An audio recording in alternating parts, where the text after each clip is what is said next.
What's up everyone? Today I will show you what I think are the best games for the Steam Deck. These games are ranging from massive JRPGs epics to fast-paced racers. If you've been wondering which of these deserve a spot on your SSD, let's dive into the performance, settings and battery life for each. From the brand new Dragon Quest VII Reimagined to the speed chaos of Sonic Racing Crossworlds, to the absolute mess plays like Persona 5 Royal and Digimon Time Stranger. The Steam Deck has never been more crowded with incredible titles. But playable doesn't always mean perfect.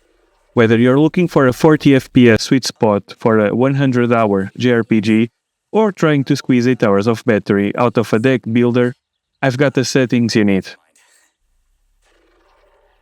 So, the first game of this list is Bravely Default 2, a classic turn-based JRPG with a gorgeous pop-up book art style. It's all about the Brave and Default system, balancing your turns to unleash massive combos. On the deck, this is a perfect match. The art style pops on the handheld screen. The Steam Deck can handle this game at maximum graphic settings, and it runs flawlessly. You can cap it at 60 frames per second, 40 Hz to squeeze out more juice, but I play it in uncapped. Battery expectancy is 5 to 6 hours depending on the brightness, making it well suited for extended handheld sessions.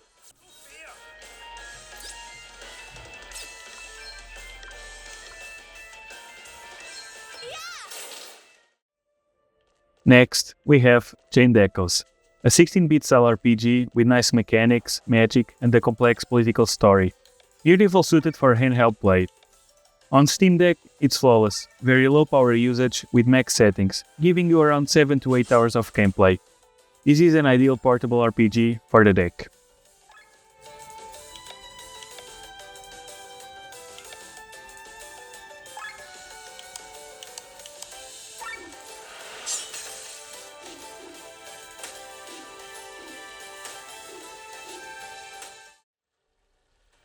Crazy Score Final Fantasy VII Reunion.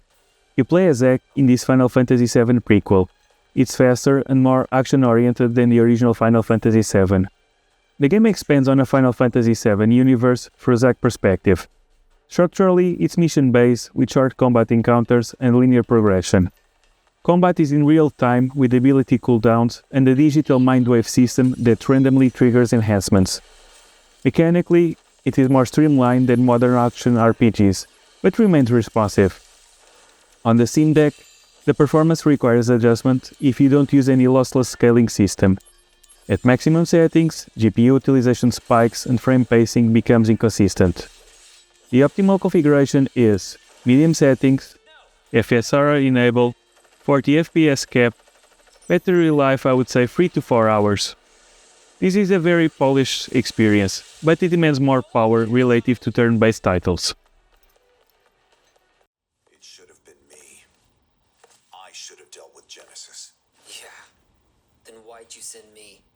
To prepare you for your next fight. Now, we have my favorite deck game, Digimon Time Stranger. If you want a Pokemon-like style game mix with Atlas JRPG combat mechanics, I got you.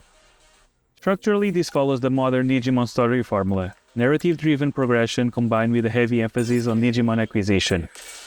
The core gameplay loop revolves around scanning, recruiting, and evolving Digimon across multiple evolutionary trees.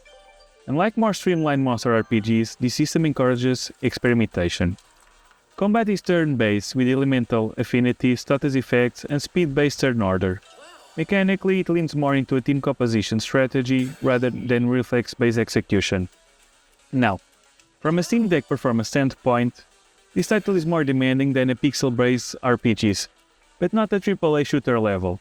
At 180p resolution with medium settings and a 40 FPS cap, performance remains stable during exploration and combat. Battery life average between 3 to 4 hours depending on brightness. Overall, Digimon Time Stranger is mechanically deep and technically playable on a Steam Deck, but it benefits significantly from proper performance tuning. I would recommend a lossless scaling system. Preparations complete.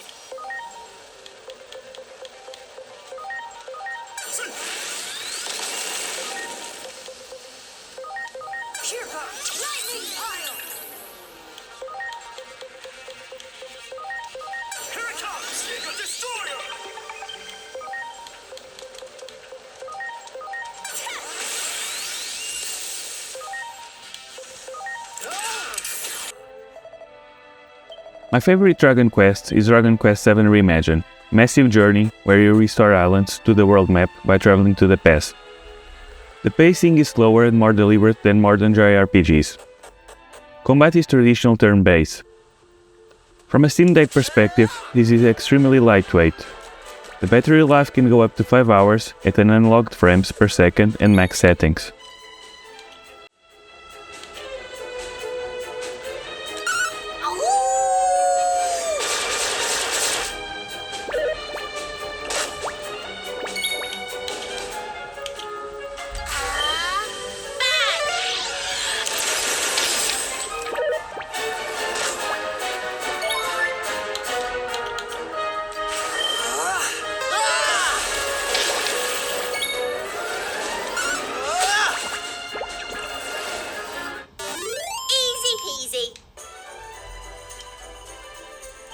Dragon Quest XI is a grand, traditional JRPG journey.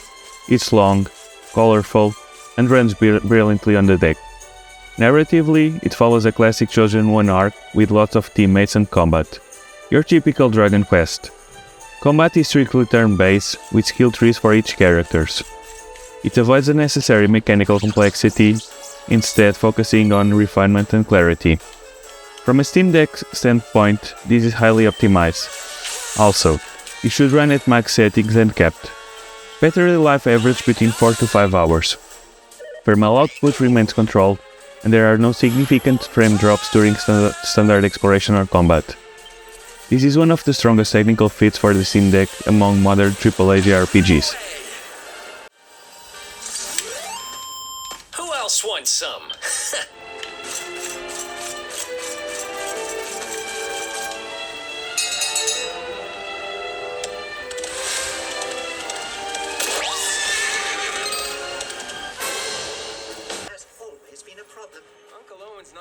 Lego Star Wars The Skywalker Saga has every movie, hundreds of characters, and classic Lego humor. Structurally, the game is mission-based, with open exploration hubs. Combat is simplified, but more dynamic than older Lego titles, incorporating lighting combos, systems, and range mechanics. The appeal here is accessibility and scale, rather than mechanical complexity. From a Steam Deck perspective, this title is moderately demanding. Medium settings with a 40 FPS lock produce stable performance. And capped, you may see fluctuations in larger hub worlds. Battery life typical range between 3 and 4 hours. It's not the most power efficient game in this lineup, but it remains stable and very playable. I use medium settings and turned off screen space reflections.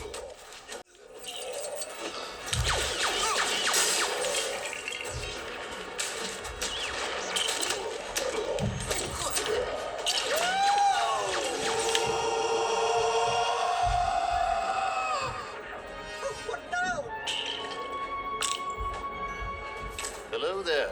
You're fortunate to be all in one piece. Ben Kenobi? Boy, am I glad to see you. Tell me, young Luke, what brings you out this far? This little droid. He tells me he's looking for his former master. Obi-Wan Kenobi? Is he a relative of yours? Obi-Wan.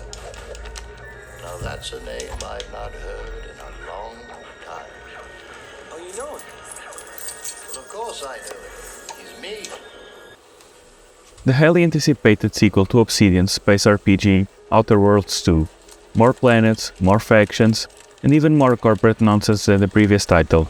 Structurally, the game emphasizes quest design and moral complex decision making over mechanical depth. Combat has improved and the dialogue is more complex. From a technical standpoint, this is one of the most demanding titles in this showcase. Low to medium settings, FSR are enabled, and the 30 to 40 FPS cap are recommended for stability. Battery life average between 2 and 3 hours depending on scene complexity.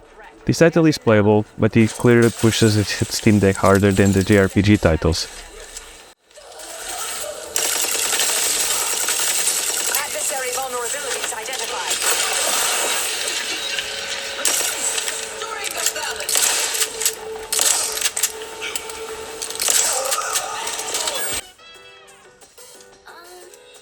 Persona 3 Reload is a stunning remake.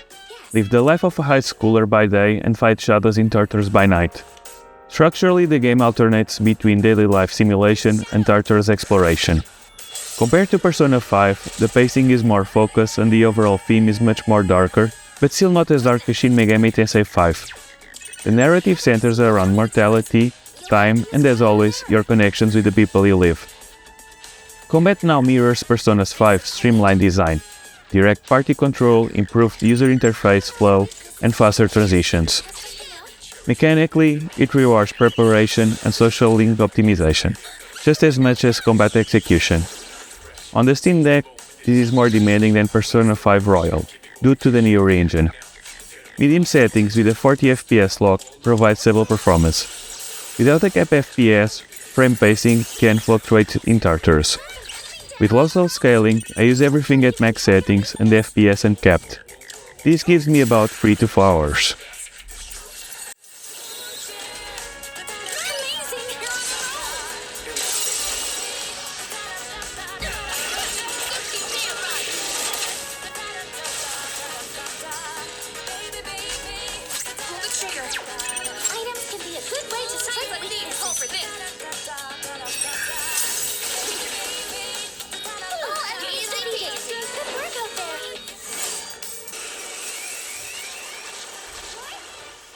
Persona 5 Royal, the ultimate Phantom Thief simulator, one of the highest rated JRPGs ever for a reason. Royal is an expanded version of Persona 5 that refines pacing, adds a new semester, and introduces additional confidence and mechanical adjustments. Structurally, the game operates on a calendar system. You divide your time between social simulation, building relationships, increasing stats, managing daily activities, and dungeon exploration inside the metaverse. Mechanically, the combat is turn-based and built around weakness exploitation. Hitting elemental weaknesses grants additional actions, enabling technical combos and all-out attacks. The depth comes from Persona fusion and long-term planning, rather than raw difficulty spikes. From a Steam Deck standpoint, this is one of the most stable modern JRPGs available, and the best version available if compared to the PlayStation 3 and Nintendo Switch. The game can reach 60 FPS, but locking to 40 significantly improves battery efficiency, without sacrificing any responsiveness. Battery life average between 4 and 5 hours, depending on brightness. Performance remain controls and power draw is moderate compared to the newer Unreal Engine titles, like Persona 3. Overall, Persona 5 Royal is both mechanically refined and technically well optimized for the Steam Deck. It represents one of the strongest portable JRPGs experiences currently available.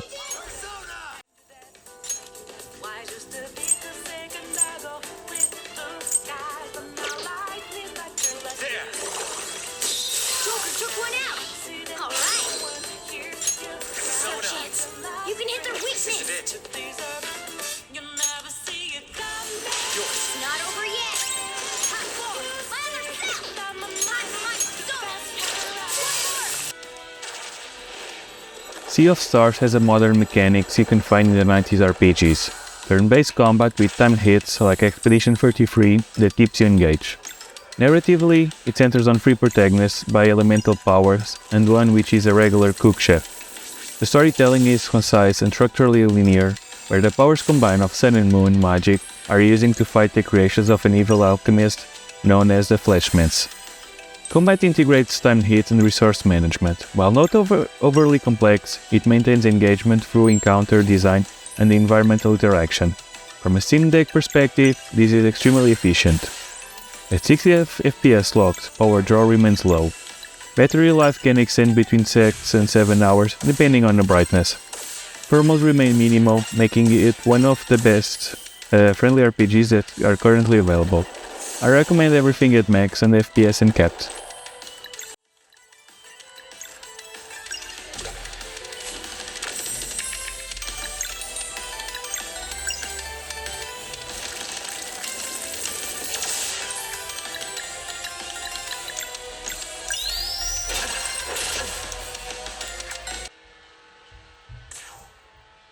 Shin Megami Tensei 5 Vengeance is a brutal, stylish Monster vs. Angels epic, mechanically demanding turn-based RPG with a very dark style story. Narratively darker and structurally more open-ended, the focus here is on demon recruiting and fusion systems such as others, Personas, Pokemon and Digimon Time Stranger.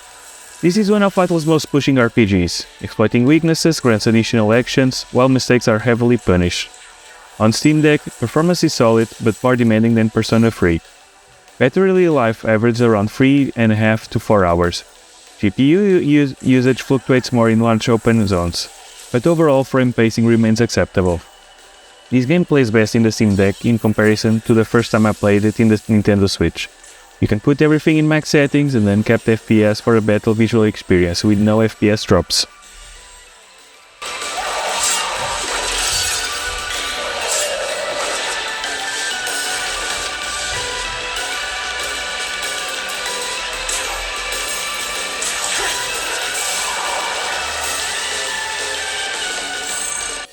Slay the Spire is the best deck-building roguelike game for the Steam Deck. Simple to learn, impossible to put down. There is minimal narrative emphasis. The gameplay loop revolves around incremental deck optimization through procedural generated encounters. Every run is a controlled experiment in probability and synergy.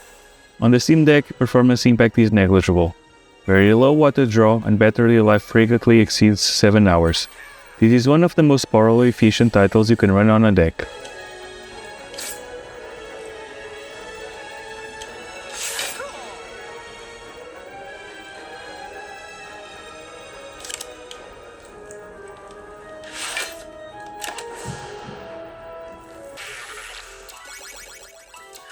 Sonic Racing Crossworlds is the game I have put more hours in my Steam Deck.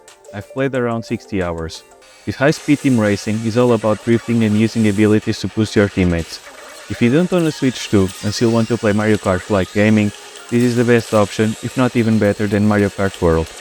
On Steam Deck, racing titles can fluctuate depending on track complexity. Medium settings with a 40 FPS cap can maintain a consistent frame pacing. At 60 FPS, performance may dip during effect-heavy moments. Battery life averages around 3 to 4 hours in medium settings.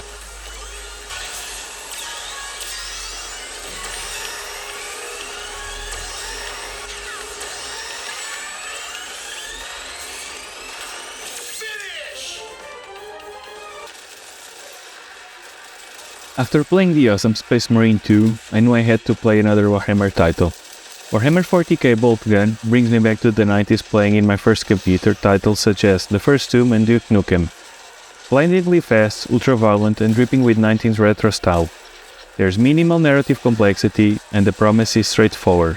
You are a space marine eliminating chaos forces across industrial and demonic environments. On the Steam Deck, this runs extremely well. High settings with a 60 FPS lock are achievable without instability. Frame pacing remains consistent even during large enemy waves. Battery life average between 4 and 5 hours depending on brightness. Thermals remain controlled and GPU utilization is moderate. Overall, Warhammer 40k boltgun is mechanically fast, technically stable and well suited for handheld sessions.